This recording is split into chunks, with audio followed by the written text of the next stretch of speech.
Hello, Dream Team. Welcome back to our podcast. What's going on, ladies and gentlemen, boys and girls, beautiful people, Dream Team, to another exciting podcast of Here's a Thought with the Makhs. My name is Lerato Makhs. And I'm Petula Makhs. They are so beautiful. You know what it is. Make some noise right now. If you haven't done so yet, please remember to like, subscribe, comment, share, turn on that notification bell to know every single time we upload a new installment. So excited for today. Baby, I'm very excited for today. Yeah. One, because I'm having a conversation with you. Stop it, I like it. Come on. Two, because a lot of people, I always need to remind myself that the people that follow us on Instagram aren't necessarily the people that follow us on YouTube. Yeah. So what we do on the left, we do on the right. Yeah. So on Instagram, we have been giving updates about Bond's progress, how she's doing, showing videos of her being in physio and so forth and so on. And I do get a couple of DMs in terms of her progress. So we thought, you know what? Let's do a Q&A. Yeah. And answer all the burning questions. At 1:45 a.m. Right. Because that's what time and it I'm really also is feeling right a now. bit cold because I think I'm a bit tired. Yeah, same. But I think one of the reasons, baby, I wanted us to do a Q&A is this journey requires advocacy, a level of advocacy where you have to advocate for your child to make sure that you create an inclusive world for them. Yeah. Because if you're not going to do it, no one else will. Right. Yeah. Yeah, and I mean, it's obviously on us to create that for our child. I think there has to be a purpose behind why we. I often think about that interview with Denzel Washington and Jamie Foxx, when Denzel Washington went to the Oscars and he was like, "I'm leaving with something," right? And I remember saying this to my wife, like, with everything that we went through with Lebone, I was like, I remember having a conversation with God, and I was like, it has to be for something. It has to be for something. And one of those things is advocacy, you know? So, yeah. Amazing. Yeah, so we're going to answer your questions. We are answering your burning questions. Yeah. Guys, there were so many, baby. I don't know if we're going to get through all of them. We're going to power through them. While we're here, I'm just going to say this, guys, while my wife is opening up the questions. So we're going to take a little bit of a break, all right, after this episode. Yes? I think so. Okay. Because it's already December. Yes. It's almost December. Yes. And we know that when you are in December, guys, you guys don't want serious conversations. Yeah. You guys, lebatabo. You guys aren't interested about marriage things. Yeah. You're just like, honey, we'll sort it out in January. Also because we also want enjoyment, you understand? Yeah. So, we're going to take a little break. But anyway. Yeah. Cool. Let's go through it. So. Thank you, by the way, to everybody that responded on Instagram. Yeah. If you're not following us on Instagram, it's at @the_Makhs. Yeah. I'm going to start with this one. It says, how is the beautiful princess doing? She's doing so well. Man. She's doing so well. I remember having a conversation recently, and I was talking to somebody about the fact that and they actually described it so well. They described it as survivor's guilt, right? Sure. So I'm starting to feel like I'm taking it for granted that she's doing so well. And it's just like, yeah, of course. Like, obviously, she's, But then on the other hand, a good friend of mine also speaks about, but that's how we should be experiencing God. We should expect good things from God, and it should be normal. And just trying to strike that balance. But just to say she's doing well, guys. Yeah. She's doing really well. And we're also saying outside the condition, Lebone is literally our healthiest baby. That's interesting. She hasn't been to the doctor, guys, since she left the NICU. That's true. She's never had a cold. She powered through the entire winter. No cold. She kicks congestion in like 2 days. Yeah. God has been really, really faithful. So she's doing really well. Thanks for that question. Baby, this is the burning question. I saw someone wrote on Twitter after we announced that our baby had a genetic condition. And then someone went on and they were like, it's very tough, especially when you are of advanced maternal age. I was like, how am I? Like, they were like, this, they're going through this because she's old. Wow. I was like, wow. So this is the question. It's the liver for me. No, but you know what, guys? I think we have a responsibility to let's have these Educate. conversations, right? So someone said, could Bond's condition be due to advanced maternal age? And they were really kind and they said, hope I'm not being offensive. Yeah. And I'm not offended at all. So how I'll answer this question is I'll answer it in two parts. So research and medical science will tell you that your risk of things like preeclampsia, which is high blood pressure and pregnancy, and gestational diabetes and all these other things and genetic conditions, the risk peaks after 35. So 35 is considered as advanced maternal age, right? Which is a bit tricky because sometimes people get married later on in life and then they start families later. But we've seen that in this day and age, people have healthy kids beyond the age of 40, yeah. right? And when we fell pregnant with Bonnet, I was 38 and I gave birth when I was 39. So what I'm also seeing is that I saw some stats, baby. They were saying that I'll show you something very interesting. So only 3.7% of women over the age of 40 are falling pregnant.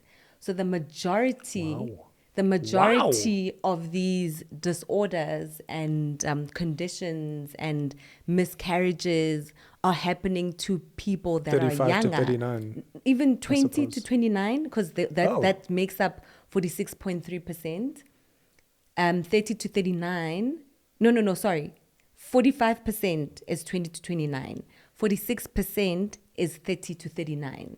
So it's happening in that 30 to 39 age bracket, right? And what we're also seeing is that 20 to 39. Yes. Yeah, you said 30 to 39, but yeah. No. 30 to 39 is 46%. Yeah. 20 to 29 is 45%. Yeah, so it's 20 to 39. Yeah, yes. And only 4.2 are under the age of 20. So what we're also seeing is that, I mean, a lot of women, baby, that I've been walking this journey with, they had their trisomy 18 babies at the age of 30, age of 20, late 20s.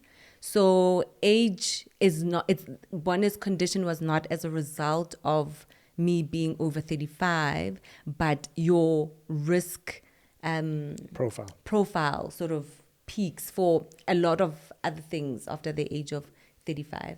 And there's something else that I wanted to say. Oh, so this question also interests me, and I've seen a lot of questions coming up to say, how does this happen? I feel like when we ask those questions, so when someone dies, I'm always like, what did they die of? Because I want to prevent it. Because I'm like, how do I not do that so that I don't die? So I also get that people are asking these questions because they're like, how do I ensure that this does not happen to me? Yeah. Right? But to answer this next question, where someone asked, could we have picked it up during pregnancy? Yes. So there are certain screens that are done when you are about 12 weeks pregnant, where they only detect 3 genetic disorders. And do you know how many rare diseases are out there? Over 7,000 diseases. So they are only testing for the 3 prevalent ones. I think what I'm also trying to say is that sometimes these things are unavoidable. So, yeah. Did I answer that? Mm-hmm. Okay. In terms of speech, fam, how will Bonbon be trained? So, Larate is like at me. Why are you looking at me? Because you are speaking. I'm looking at you.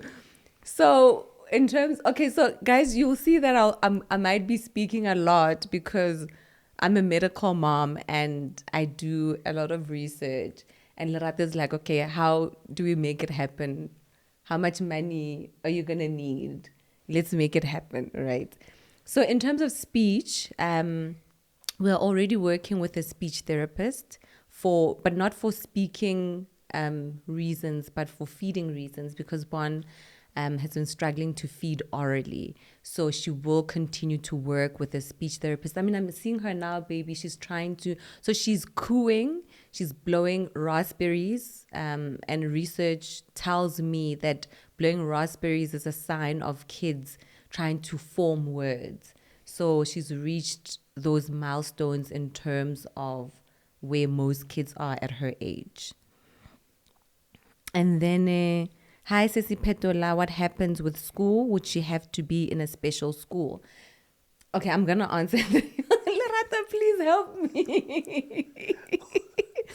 So I think, sure, this is such a lovely question, because the fact that we are even considering Lebone going to school is a miracle. Yeah. I mean, 8 months ago, we were contending with the idea of, is our child going to live? And now Lerato and I have started thinking about schools. So we are looking at different options. I mean, we were saying that with the way things are going with Bon, we're looking at schools. I don't like the word special, but we'll go with that. So we are looking at schools that cater for children who have medical complexities and Or differently abled. additional needs. Yeah. But what we're seeing is that we know that anything is possible. So we're not closing off the possibility of even a typical school. The reason I say that, and I think some people might be like, oh, but aren't you being a bit delusional? We are seeing that there are kids like a Montessori. I remember when how to well, there was a child who seemed to have a condition. I just didn't ask them what the condition was, but her parents would take her to the school for about 2 or 3 days out of the 5, so that they can socialize with other children. So I think with Bond's journey, we will let her development also dictate as to what decisions we make. On the advocacy side, I think what I started, because obviously I look at a lot of things very practically. Yeah. And what I started to realize was our privilege in not having to consider where we might need to live to be close enough to a specific school because we're spoiled for choice. And now with Bon, and now that we're looking at, okay, what are the options for schools that could cater to her needs? And those are very few and far between. That's when now I'm sitting back and I'm going, oh, okay, because now I'm considering where we want to take Lehakwe for high school and where we want to take Leruo for primary school. And now it's Bon, and it's like, you know what I mean? So it's a very interesting dynamic now, and something that I didn't have to contend with before. But now I'm going, oh, okay. And then you start to realize that, well, you don't have it in every suburb. Like you would have a primary school or a high school in every suburb. Now that's no longer the case. And so I found that interesting. Sure. But grateful to at least be considering those options right now, considering what we were thinking about 7-8 months ago. And I think what I'm also seeing, baby, with schools is that, and I don't know how it works, because with children who are differently abled, they are spectrum. So, for example, how I explain to people that ask me questions about Bonnie's condition and what she may or may not be able to do, we always say we can't predict, because for example, I'm not an autism parent, but I've interacted with parents that have kids that are autistic, right? And they'll say to you that because of the spectrum, there are kids that are nonverbal, which means that they don't communicate using words. There are high functioning autistic kids that are, for a lack of a better word, geniuses. They are building towers, and they are getting 100 for maths, and there are other kids that have sort of behavioral issues and so forth and so on, or challenges rather. So with any condition, things are on a spectrum. Someone is asking, what can you share any special moments or milestones that have you joy? And I think this is an exciting one for me because when Bonne left at the hospital, we were told that she probably wouldn't be able to do anything. The consensus among the doctors was like, just take her home to make her comfortable until she meets her demise. And I remember saying to one of the doctors when we brought in the therapist, the physio, we started Bono on physio on like day one. And I said, what if she makes it? Actually, because we find that with a lot of babies with certain conditions, they tell them go home until they meet their demise, and then they don't get early intervention, and then they lag behind with milestones. So with Bone, we are seeing, oh my goodness. So she laughs, she smiles, she's blowing raspberries, she is recognizing her hands. I mean, I didn't know that was a thing because you don't think about these things. She is rolling from one side to another. She's almost rolling on her tummy. Her neck is her trunk control. She's able to do tummy time and she's comfortable with it. And what else? But the laughing is the one that really like gets me the most. Yeah, me too. Yeah. So my husband is very tired.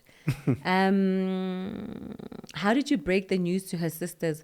So we sought genetic counseling, and the genetic counselor sat with Lehakwe and Leruo, and they had a conversation, like a high-level conversation about genetics and what Lebone's genetic makeup means and what her having an extra copy of the 18th chromosome means, and so forth and so on.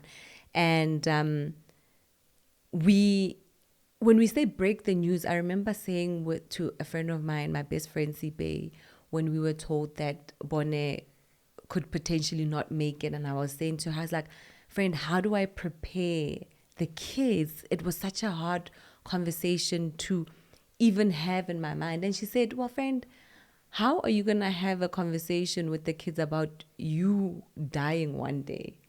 You know, and that released me so much because you actually can't have those kind of conversations. I don't know when I'm going to die. So why would I sit and have a conversation with Hagwe and Ruo about me dying? So she was like, we don't know what we don't know. We don't know how long we have. So let's just enjoy the time that we have. Yeah, I think what's important, guys, is that we are intentional and always have been intentional about trying to guide our children through this. Even though it was really difficult for us, we couldn't get stuck in our fears. Yes.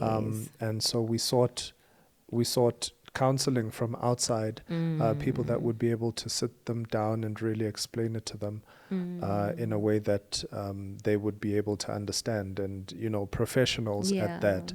And I think sometimes we shouldn't overstate our competency sometimes to take care of really big things that are above our pay grade, you know, and I'm glad that God gave us the wisdom to just say, okay, you know what, we're going to really have to navigate this really, really delicately with our children. Yeah. And I would say that they have fared pretty well. Yeah. You know, nothing is off the table. They can ask any questions that they want. They are very aware of what's going on. They may have questions. If they have questions, we answer them. If they don't, you know, and we just carry on, because this is life, and she continues to bring joy into our home. Yeah. She's a little sister, and for all intents and purposes, this continues to be their normal. Yes. You know what I mean? Yes. Our baby sister requires a lot of attention. Yeah. That's all it is, really. And funny you should say that, because baby, they see her, they just see us as giving her, lathering her with attention. Yeah. Not because she's got a condition. They're just like, oh, there's a baby in the house. Sure. Obviously, our parents are gonna, and kids are so accepting and so loving and so welcoming. Yeah. Yeah. Yeah. Okay, is Bon on solids now? Yes. Bon, we met with her with a dietitian. Can't believe Bon has a dietitian. We met with with her dietitian about a week and a half ago, and we started on a blended diet, which is going really, really well. And someone was asking how she's currently feeding. So we took out the NG tube, and she's currently feeding with something called a peg. So it is a device that goes directly to her stomach, but we are still working with a speech therapist so that she can continue to eat by mouth. And then, in the first YouTube video, you mentioned missing parts in her brain. Has that improved? Will she ever talk and reason? So we don't know. When we say, will it improve? The thing about improvement is that you can improve on what is there, right? So without being super spiritual, the part of her brain that is missing is missing. It's not that it's miniature or whatever. It's not there as far as we know. Can something happen tomorrow and it's like, wow, it's a miracle, God, and can we believe for that? Yeah, absolutely. Can God do it? Yes. Will he do it? We don't know, and so as far as, will she talk? What was it? Will she talk and reason? So will she talk and reason? Only God knows, guys. Yeah. A big part of our journey is, and we've shared with you guys, is just really being on this journey of surrender. And sometimes it's okay not to know, but to also have peace that says that if God does do it, wow, like that would be an incredible miracle. But he remains good even if we don't realize that side of things. And you know what I love, what I'm realizing my love about this, and so I've done a lot of research, right? And I found that it's called, missing a corpus callosum is called an agenesis of the corpus callosum. So I've learned that is not where your talking or your reasoning sits, interestingly. So I learned that your talking, or is it the reasoning, one of the two, sits in the frontal lobe. But it's not necessarily where your corpus callosum is. So, but I stand to be corrected because I'm not a medical professional. Most of what I do is just really research. But I learned that there are people that have normal intelligence with a missing corpus callosum. So what I'm also learning also, baby, is that, when you have, I feel like I believe that Bonnie could talk and reason only because when a child is born, we don't sit thinking, are they going to be good at maths?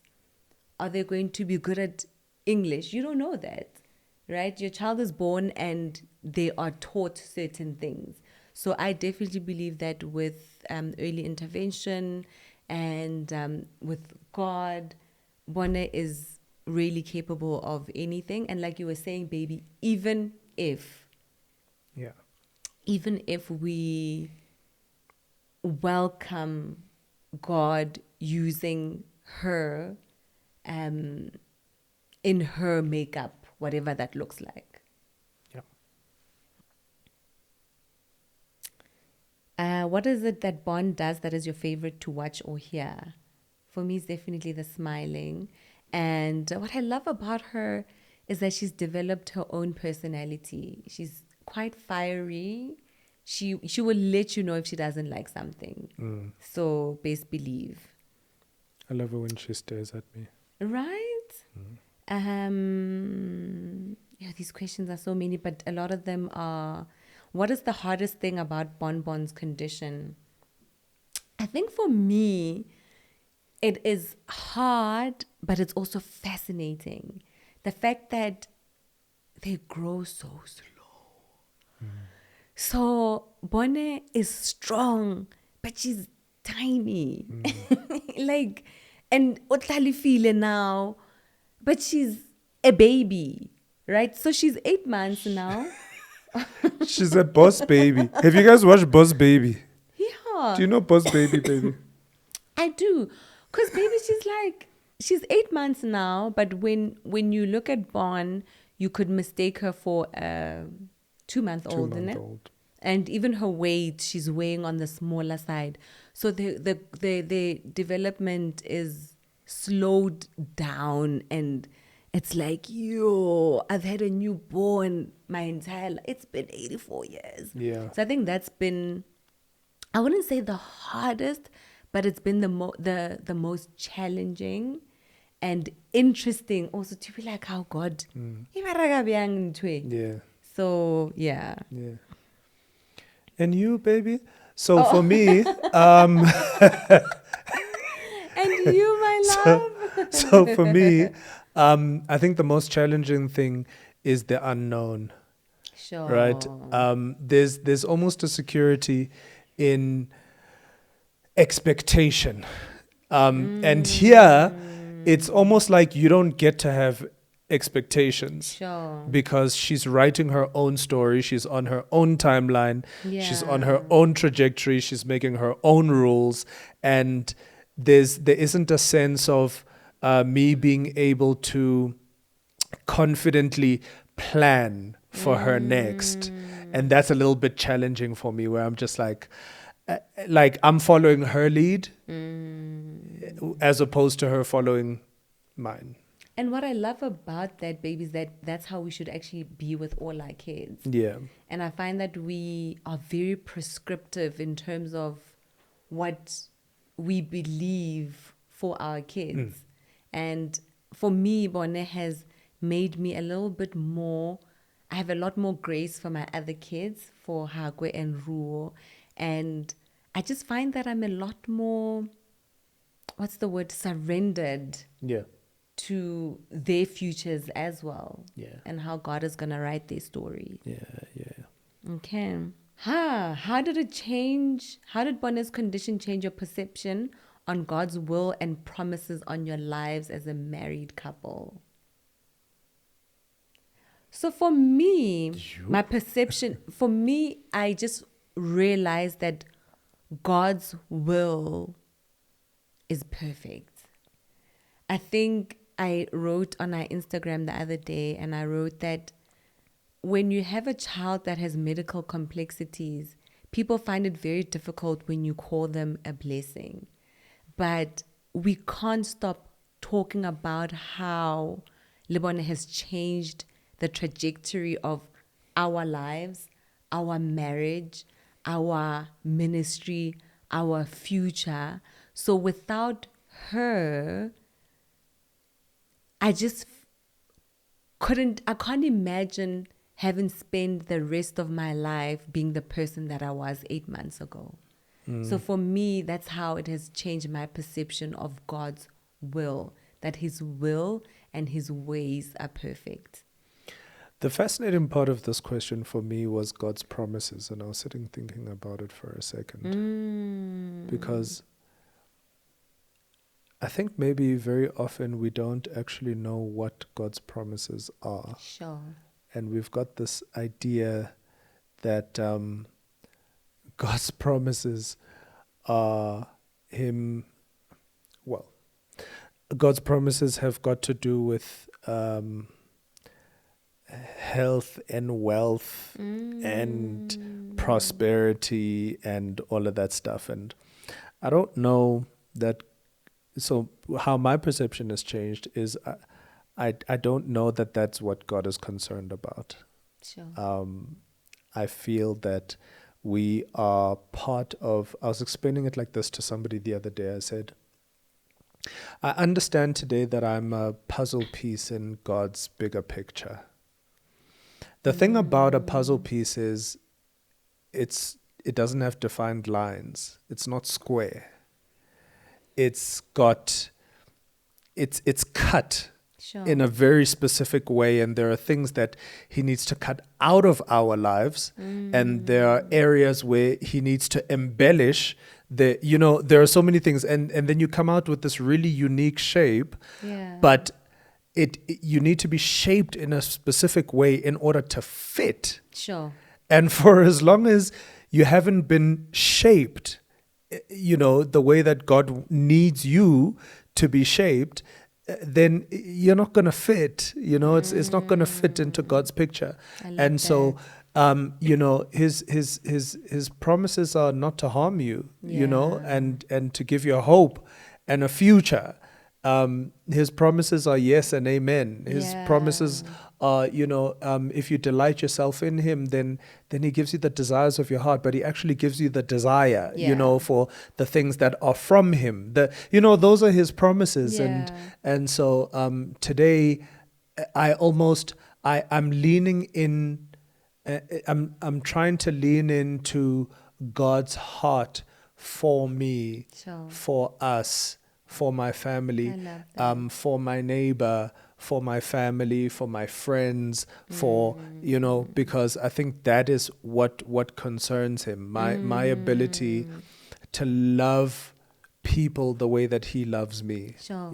And if I can pursue that, then yeah. Sure. And I was actually saying to a friend of mine, Yuji, the other day, I was like, this journey has taught me really about God's purpose for my life, not just for my life, but for humankind, which is what you're speaking about, love. And those are the things that God is concerned Yeah. about. Hi, sis. What was the exact heart condition she had at birth, and is she on any heart meds currently? By the grace of God, when we took Lebone to her last cardiology appointment, he said, this girl has the heart of a healthy, typical baby. The heart condition is she had 3 holes in her heart. She had an ASD, a VSD, and a PDS. And they have all closed by the grace of God, and no medication. She started on medication. Yes. Yes. By the time we saw the cardiologist at Nelson Mandela Children's Hospital, he said, "Okay, keep her on until I see her again in a month." We kept her on. By the time he saw her again, he was like, "Okay, it's fine. You can take her off because I'm confident that she's good." Are there any lingering fears concerning her lifespan? So I think for me, the older she gets, those concerns are diminishing. I mean, Lerato and I were looking at each other the other day, and I'm like, babe, this girl is going to be part of the 10%. So they say that 10% of children with trisomy 18 make it to their first year of life. And Bonne is going to make it. She is. And it's not something that I'm hoping for. It's something that I know. It's a knowing, because she's so strong and so healthy, and I don't have the fears that I had in the beginning. I think right now I'm just like, Lord, please can we raise her? Please can you borrow her to us for many years? Yeah. Yeah.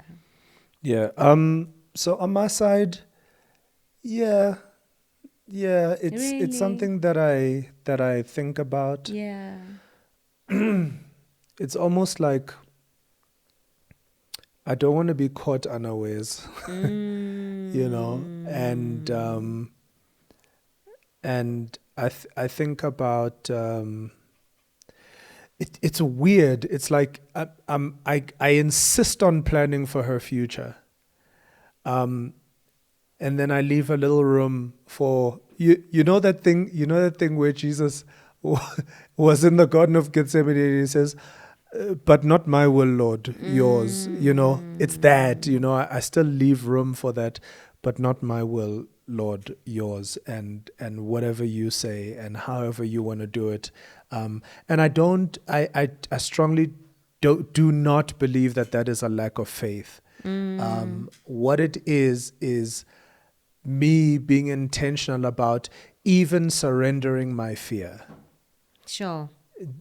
I'm cognizant of it, and I don't want to dismiss it like, oh, it's not there, and I'm just, no, I still I still surrender my fear, because that's part of me.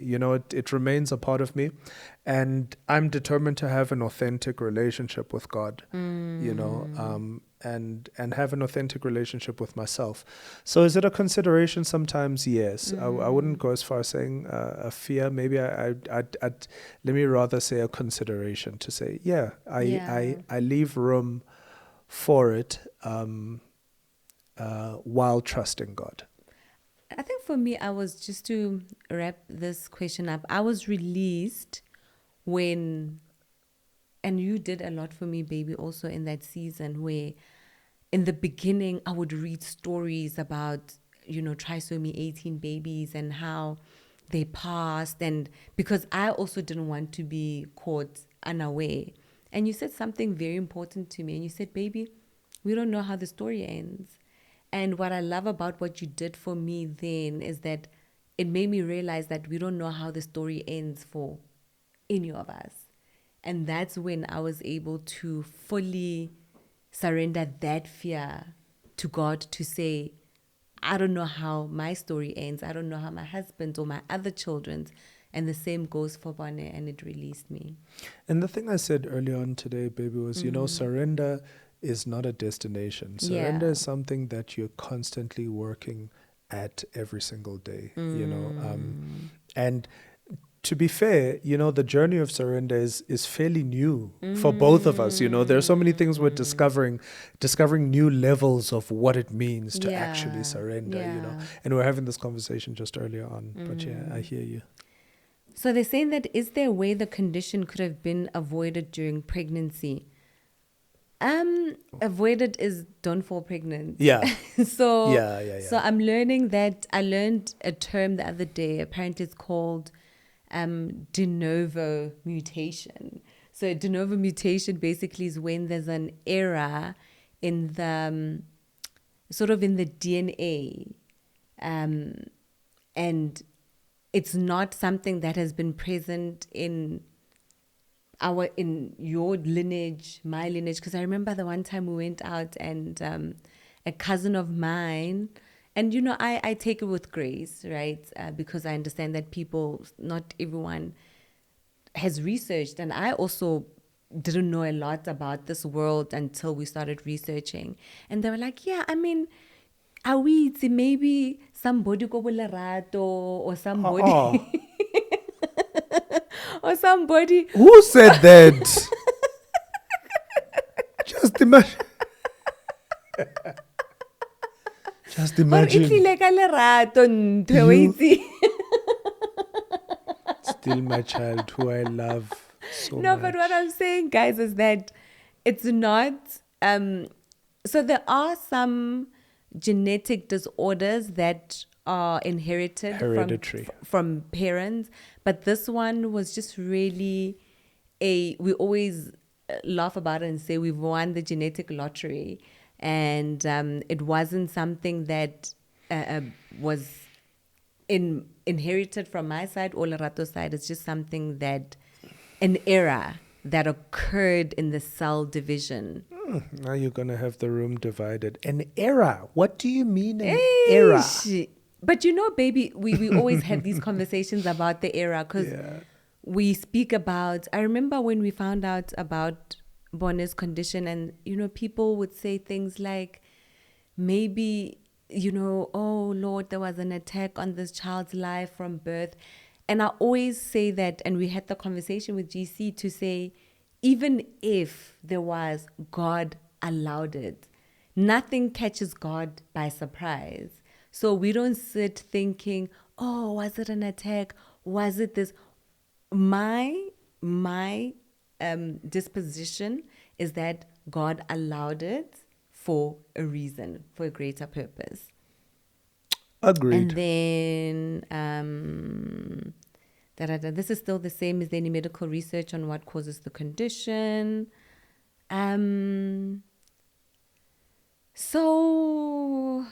Did Bond's condition affect her eyes?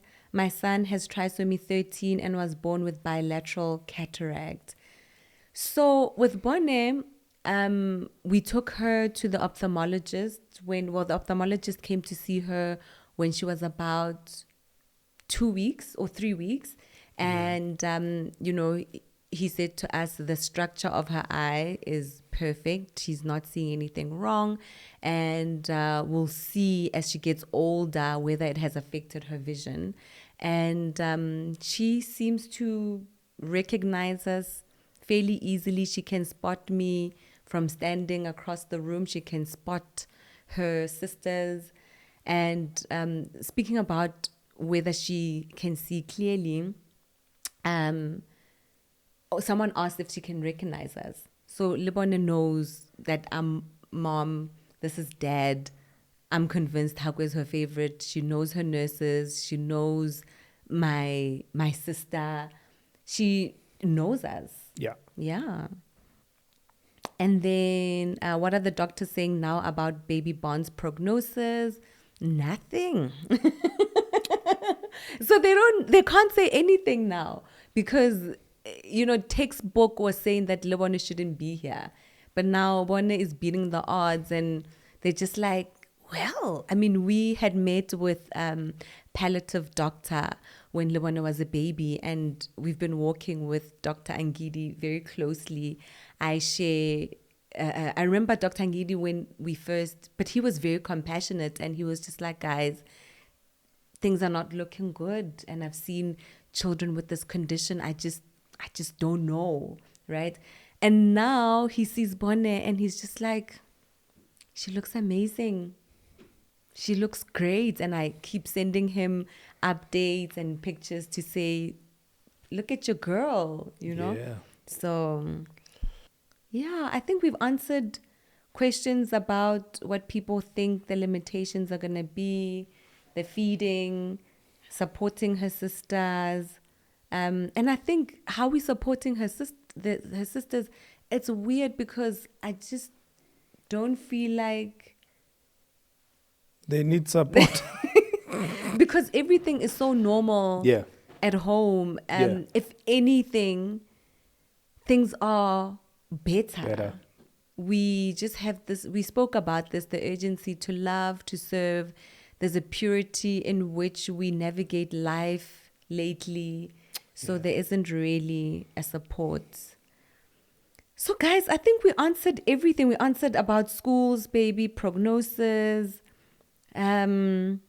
hearing. When Lebone left the hospital, they had said to us she probably can't hear, right? Why don't you Because say deaf? no, not deaf. They didn't say deaf Okay. because they said that she failed her preliminary screening. Okay. So then they were like, we don't know if, but Lebone can hear Yeah. perfectly. I mean, we can't even whisper in her room because she's so sensitive to sound. So she is really surprising us. Baby, this one we have like a minute left. I don't know if I understood this question, but we are here now. How will it be different with Bonbon's inheritance as a beneficiary of your assets and investments? How do you tailor her share? I think you need to take this one. I don't have time. Because I just feel like it's such a weird question. Like she's 1/3 of our children, she gets 1/3. That's all. That's all. So, but yeah, guys, I hope we answered your questions to the best of our abilities. And we really hope that, I know that there are moms out there who are getting new diagnoses, moms and dads, sorry to exclude the dads, who are getting new diagnoses about, their pregnancies and their babies.